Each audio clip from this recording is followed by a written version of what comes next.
Good morning, Ian Crouch with your 8:30 Hunter News update. The Regional Australia Institute says state and federal governments must do more to make Australia a livable country by boosting regional populations, including the hunter. The Institute is kicking off its national summit in Canberra today, releasing a report calling for an extra 500,000 people to move from the big cities to the regions. However, it's acknowledged a number of key infrastructure areas need to be addressed, like housing availability, as well as access to health, transport, quality education and childcare in some regional areas. Hunter residents with elective surgery booked for September 22 should assume it's going ahead unless told otherwise. The state government has instructed local health districts to push ahead with all planned procedures. The Australian Medical Association has raised concerns about staff shortages on the National Day of Mourning for the Queen. Health Minister Brad Hazzard says hospitals and surgeons will contact patients if anything changes. Local health districts have been clearly told by me as Health Minister we do not want them to stop doing the elective surgery that we want them to undertake. The public holiday may present some staffing issues, but if that happens, they can address those issues then. The Hunters Clergy Abused Network says it's still unclear how many victims are linked to a notorious pedophile priest who's died in jail. Former Newcastle Marist brother and teacher Francis Cable, known as Brother Romuald, was serving jail terms for abusing at least 24 boys after his most recent convictions in 2019. The 90-year-old would have been eligible for parole in 2026 after first being sentenced in 2015. The Clergy Abuse Network believes many other victims and their families never came forward.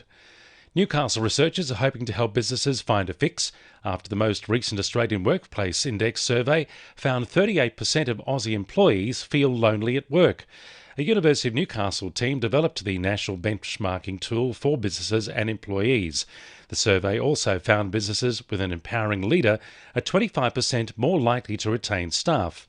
Professor Christina Botka says the tool could help guide the region through its energy transition. It's also part of supporting Hunter regional and Newcastle-based businesses through that cycle of economic renewal, innovation and the long-term prosperity that results from that. A new red light speed camera is set to begin operating at Charlestown from next Monday. Transport for New South Wales says the intersection of the Pacific Highway and Madison Drive has seen a number of crashes since 2017, one of them resulting in serious injuries. Drivers caught by the camera will be sent a warning letter during the first month of operation before fines are issued. Revenue raised from the camera will go into the Community Road Safety Fund. Hunter residents are being encouraged to get out their green thumbs to plant more than 500 trees at Bulwarra Oval this Sunday from 9 a.m.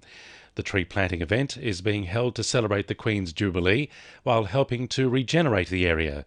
Lower Hunter Landcare Coordinator Stacey Mail says it's now become an opportunity to celebrate the late Queen's reign. I don't think it's any less significant. I think, we'll still commemorate her time, the throne, and the initiative that was brought forward, which was coming through the Commonwealth. It's unfortunate what's happened, but I think, we can still do our best to honour her initiative and her life on that day.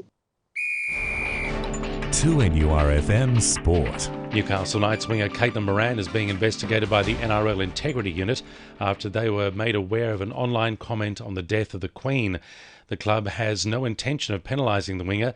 Head coach Ron Griffith says they're following the process outlined by the Integrity Unit. As an Aboriginal man, Griffith says the relationship between Indigenous people and the monarchy can be complicated.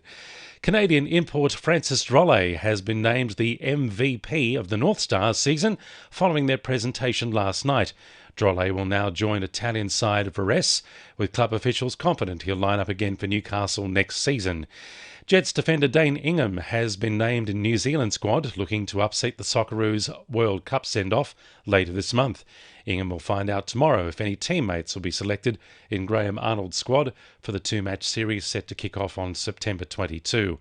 And Wanderers captain Ben Ham has escaped a ban and is free to play in this weekend's Hunter Rugby preliminary final against Hamilton.